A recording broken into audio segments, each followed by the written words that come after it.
Hey, what's up, everybody? It's Blake Haynes here with the Fat Boys and the Indian, here to bring you your pick'em segment for Week 9. Taking it back to Week 8, though, I went 5-0. Derek Emberton went 4-1, so strong performance by him. Ryan Barker with a record of 3-2. Tanner Crawford went 2-3. Overall standings, you got Ryan Barker still in first place with a record of 27-13. I'm in second with a record of 26-14, breaking the long tie that I've had with Derek Emberton. Because he's in third place with a record of 25-15, and then you got Tanner Crawford once again, just like the picks in Week 8. He's pulling up the rear in the overall standings with a record of 24-16. And he's living proof right there with the pick'em. One bad week and you can fall all the way to the bottom. He was in second place coming into last week. Well, we got some good games here for you for Week 9. So we've got, obviously, tonight's game. We've got Oakland taking on San Francisco. All four of us jumping on the Jon Gruden bandwagon. I think they're just going to be too much for San Francisco personally. No Jimmy G there, obviously. They haven't been able to run the ball either with Matt Breida or anybody else. So it's just a terrible situation there, and I think that Oakland may not win by big because they're awful too, but they're going to pull it out, I think. Game number 2, we've got the Jets taking on the Dolphins. Split here, you got Tanner and Derek both taking the Jets and Sam Darnold, and Barker and I are going to take the Dolphins. This is why Barker and I are in first and second, and those two guys are in third and fourth. Just kidding, guys. So for our third game, we've got the Rams taking on New Orleans. Tanner is the lone person thinking that the Rams are going to continue their undefeated streak here. The way I looked at it, the rest of, Derek, Barker, and myself are going to take, the Saints, obviously. But, the way I looked at it is, going undefeated, it's dang near impossible in the NFL, right?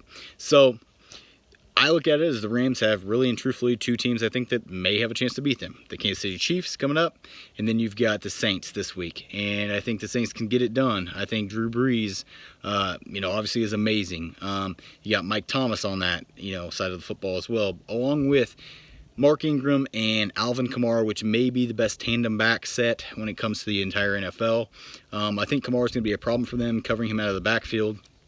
Along with, Ingram stuffing it up when it comes to inside the tackle when he gets the ball, running the ball. So look for them to pull off that upset. Then we got Green Bay taking on New England. You got one lone person taking New England, and that is going to be Ryan Barker. The other three of us are, taking New England.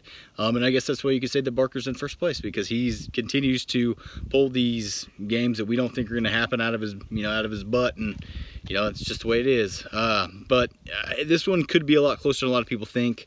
Tom Brady's Tom Brady. Aaron Rodgers is Aaron Rodgers. I think Tom Brady has more around him, and that's why I'm going to go with the Pats. And then for our final game, you've got Tennessee taking on Dallas. Obviously, once again, a primetime game, so it's the Monday night game. I was back and forth about this one, but it's going to be those three guys. So Derek, Tanner, and Barker are all going to take Dallas, and I'm going to go with Tennessee. Maybe not the best pick.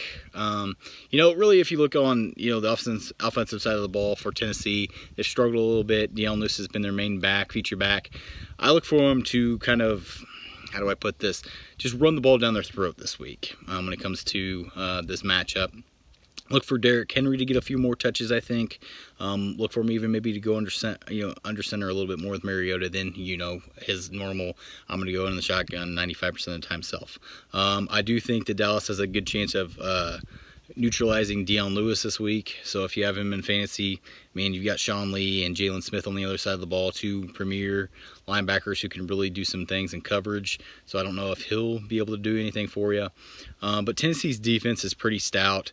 I think they can, really put some pressure on Dak Prescott. He's been really, really bad. And I really think that the main reason, honestly, that I think that Dallas is going to struggle on the offensive side of the ball this week is because I think they're going to try to feature Amari Cooper in a primetime game, and it's just not going to happen. Amari Cooper hasn't been there long enough to really be that feature guy, and I honestly think that he is not that guy. I think that he could be a really, really good slot wide receiver. He's proved that, but I just don't see it happening. So, that's our pick'ems for this week. As always, thanks for tuning in. I know I went on a little bit of a rant there when it came to fantasy football. when it came to that last game. But as always, we enjoy you guys tuning in, and peace.